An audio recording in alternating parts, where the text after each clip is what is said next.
Hola, ¿qué tal, Alberto? ¿Cómo estás? Es una mezcla de cosas, ¿no? O sea, en realidad, la película parte de haber encontrado a mi padre en algún momento trabajando en un proyecto que él tenía él leyó en el periódico acerca de un inventor peruano que había desarrollado una máquina bastante particular para multiplicar energía y él de alguna manera pensó en tratar de trabajar en ese proyecto, ¿no? Y a partir de eso empezó a grabarse él mismo trabajando en la máquina, en una serie de cosas, y a partir de esa idea es que empezamos con Víctor, el co-guionista, a escribir la película, ¿no? Si bien parte de algo muy personal, la película igual se va despegando de eso y termina convirtiéndose en como una especie de mito, ¿no? De una distopia acerca de Lima, ¿no? Porque luego la máquina empieza a convertirse en algo completamente distinto, ¿no? Y que tiene que ver con una condición bastante particular de nuestra ciudad, que es el hecho de que no llueva, ¿no? Entonces, de alguna manera parte de algo muy personal, una relación con mi padre y un proyecto que él tenía, y luego se va despegando de eso para convertirse en algo bastante más libre e independiente de esa primera idea, ¿no? Y también va tomando un poco de forma en el camino la distopia y toda esta sensación de una película de ciencia ficción, ¿no? En ese sentido, la película se grabó durante la pandemia. eh, y creo que vivimos unas situaciones tal vez que podían parecer muy distópicas, ¿no?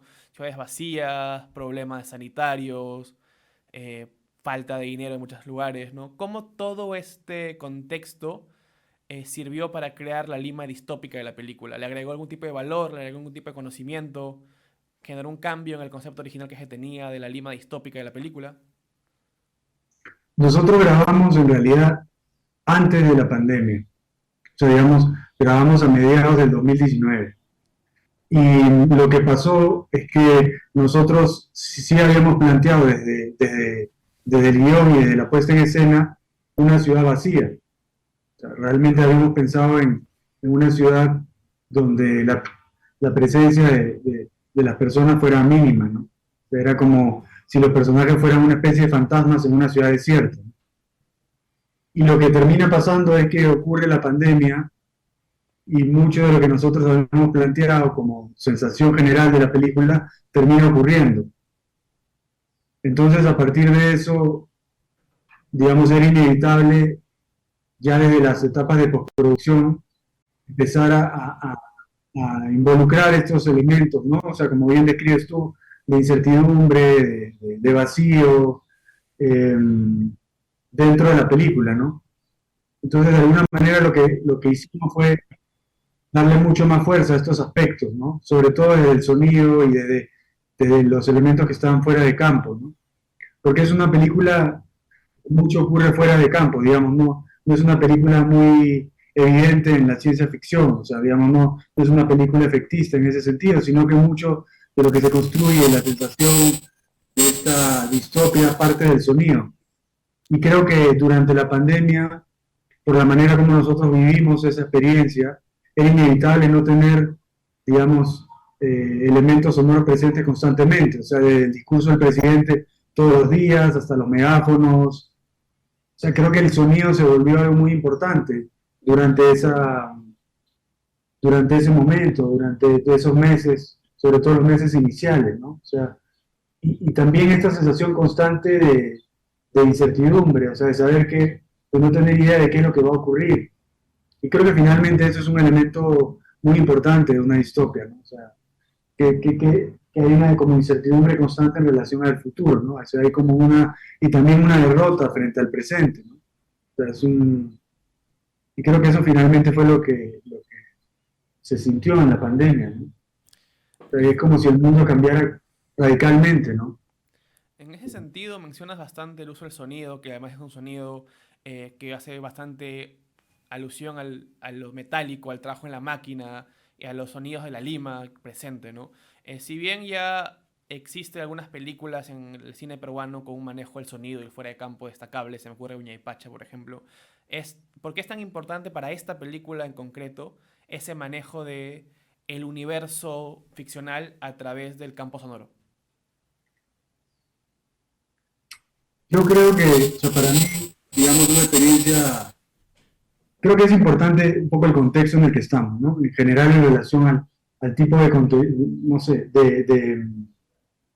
sea, ¿dónde está el cine ubicado hoy? Creo que es importante, porque nosotros nos enfrentamos, digamos, en el presente a un tipo de, como se llama, como lo denominan ahora, contenidos audiovisuales, como son las series, y, y creo que ese tipo de experiencias están mucho más sostenidas desde el argumento y es una experiencia más, eh, no sé, como que te enganchan desde otro lugar, ¿no? O sea, hay una relación con ese tipo de experiencias que tienen que ver con constantemente estar pensando qué es lo que pasa en el futuro, ¿no? O sea, qué va a pasar y uno termina viendo, enganchándose con las series, siempre pensando qué es lo que va a pasar en el siguiente capítulo, ¿no?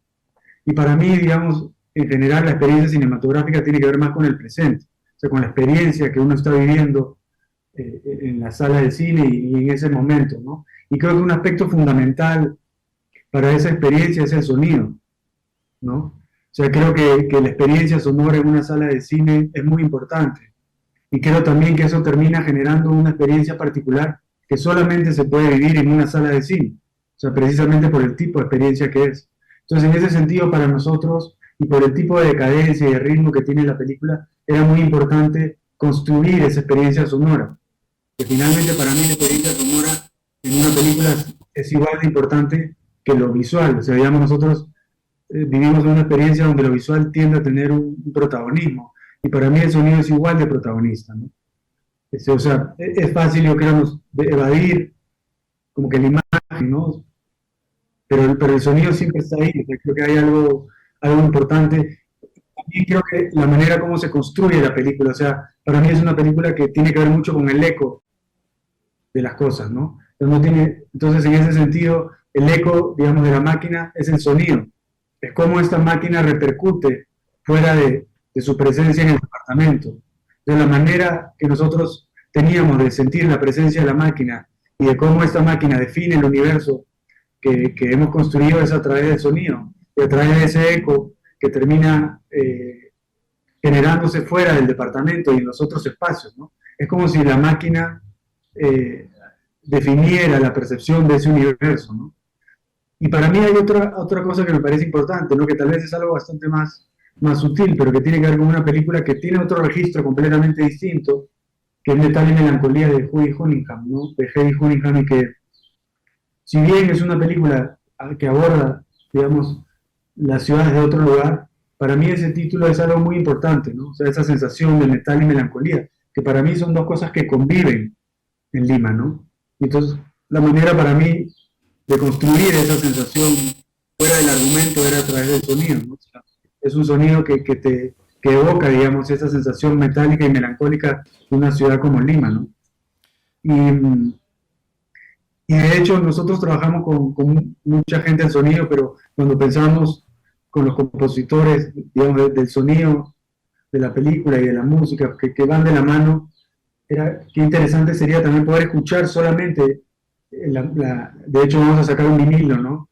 Y es como puedes escuchar solamente la película desde ese lugar y igual entender esa sensación de metal y melancolía, ¿no?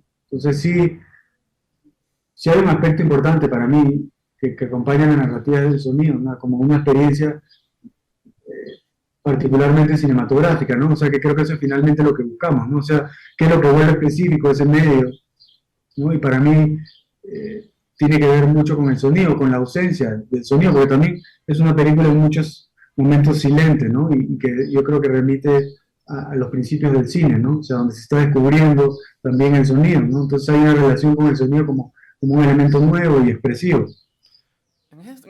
En ese aspecto me parece muy interesante además casi la cercanía que podría tener cercanía y diferencias con otra película de ciencia ficción que está ahora en cartelera que es El Crujando de la Luna, no sé si la has podido ver ya, de Aldo Salvini, que es una película de ciencia ficción que también utiliza mucho el sonido. De hecho, es una película en muchos aspectos muda en el sentido de que casi carece de carecer de diálogos, pero que también busca explorar esa profundidad de Lima a través de la fantasía y la ciencia ficción.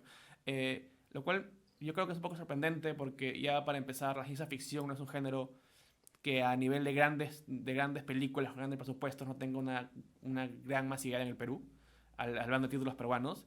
¿Y por qué crees que ha habido estas dos películas en tiempos tan cercanos de ciencia ficción que coinciden en cartelera? ¿Se debe a referentes comunes, a inspiraciones comunes, o que simplemente la salida del cine ha hecho que dos películas de ciencia ficción se estén el mismo año en el Perú, siendo peruanas, ¿no? Es una buena pregunta y honestamente yo creo que también me la hacía. Y o sea, creo que, o sea, para mí, y de hecho está en la película, hay un cortometraje de Salvini que se llama El Capitán Neptuno, que nosotros lo utilizamos, de hecho, solamente a través del sonido, eh, que es como un Don Quijote y Sancho, ¿no? Dos personajes que están tratando de recuperar el Huáscar en un estacionamiento, ¿no? Entonces, creo que hay muchos rasgos del trabajo de Salvini, sobre todo en sus primeros cortometrajes, que me parece que juega un poco con el imaginario, ¿no? O sea, con la posibilidad de lo que está más allá de lo que vemos, o sea, más allá de lo evidente. Y de alguna manera, yo creo que el tiempo que vivimos es un tiempo donde en general nos es difícil saber qué es lo que va a ocurrir en el futuro, ¿no? O sea, digamos, y en ese sentido la ciencia ficción se presenta como precisamente una reflexión acerca de qué es el futuro que nos depara, ¿no? O sea, creo que precisamente en ese sentido, tal vez la ciencia ficción hoy en día es importante o puede ser relevante, ¿no? O sea, porque es una manera de reflexionar sobre, digamos, hacia dónde, sobre el presente, ¿no? Y sobre hacia dónde estamos yendo. Y creo que también, o sea, sé que creo que la película de Salvini también se grabó antes de la pandemia, pero era inevitable, yo creo, en esos momentos, ¿no? Por muchas razones, ¿no? O sea, la misma situación política, eh, digamos, la manera como la tecnología ha avanzado. Yo creo que hay también una sensación en general de incertidumbre, de ansiedad, de angustia hacia el futuro. O sea, creo que avanzamos tan rápido, es como si el futuro nos ganara, ¿no?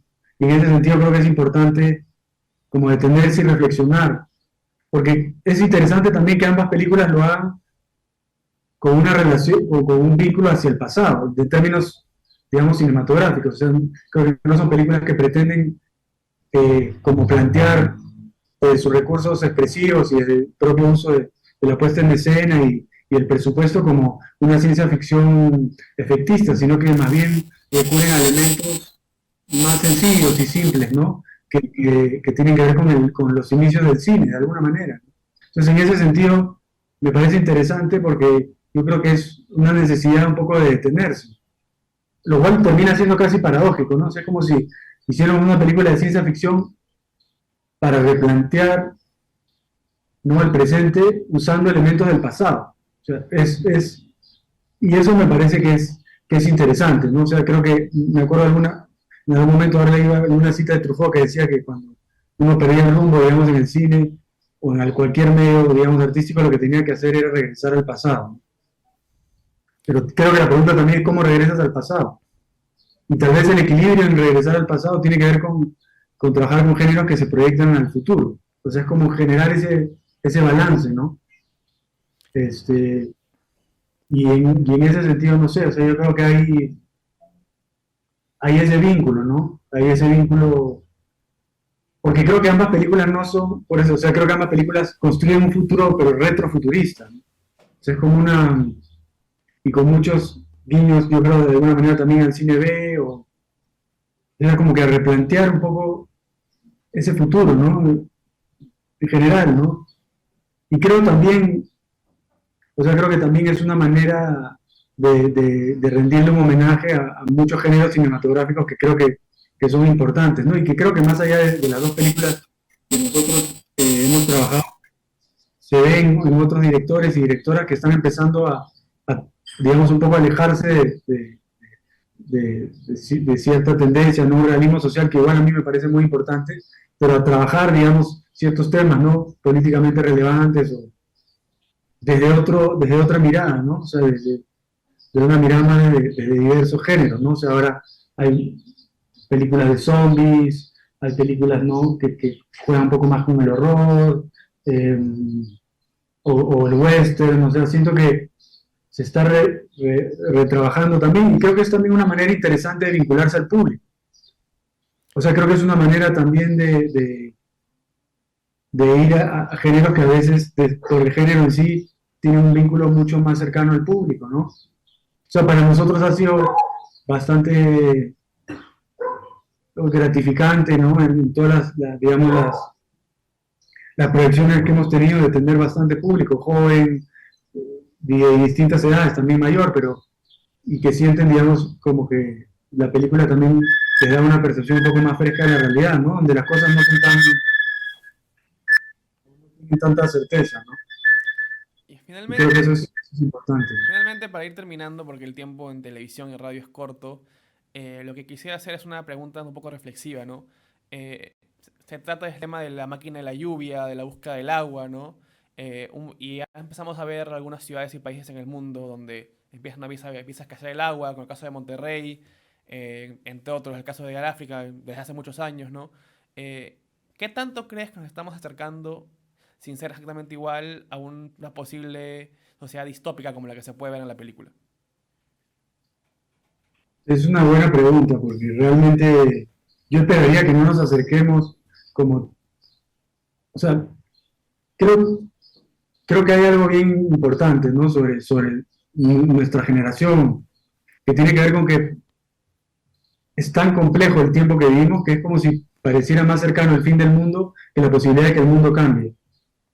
Y es como si percibiéramos que inevitablemente nos estamos acercando a un quiebre total del mundo como lo concebíamos. Eh, y realmente es algo difícil para mí de saber. O sea, yo realmente no podría decir qué es lo que va a pasar, pero creo que es evidente, después de haber vivido un evento tan impactante a nivel mundial como una pandemia, más allá de por qué ocurrió, cómo ocurrió, de tener signo de que de alguna manera hay cosas que tienen que cambiar definitivamente y que si no es inevitable, yo creo que un cambio radical en relación a cómo vivimos, o sea, lo estamos viviendo. O sea, yo creo que la sequía, yo he vivido gran parte de los últimos tiempos en Piura, ¿no? Y y de alguna manera está relacionado también al trabajo en la tierra, entonces sí, sí es evidente, digamos, los rasgos o los rastros de un cambio definitivo en relación a cómo vamos a tener que existir los próximos años. O sea, en relación a la manera como hemos explotado la tierra, en relación a cómo, o sea, creo que hay muchas cosas que apuntan a un mundo futuro donde, digamos, vamos a tener que repensar cómo utilizar los recursos y qué tanto estamos explotando el lugar en el que vivimos, sin lugar a dudas. Correcto. Muchas Es- gracias, Víctor, y más bien mucha suerte con el próximo estreno. Siempre desear que al cine peruano le vaya bien y creo que en los últimos años es algo que se está viendo, ¿no? Que cada vez el peruano consume más cine peruano, ¿no? Así que muchas gracias por tu tiempo y mucha suerte con el estreno a partir del 17 de noviembre, ¿verdad? sí, el 17 de noviembre. Muchas Muchas gracias. gracias.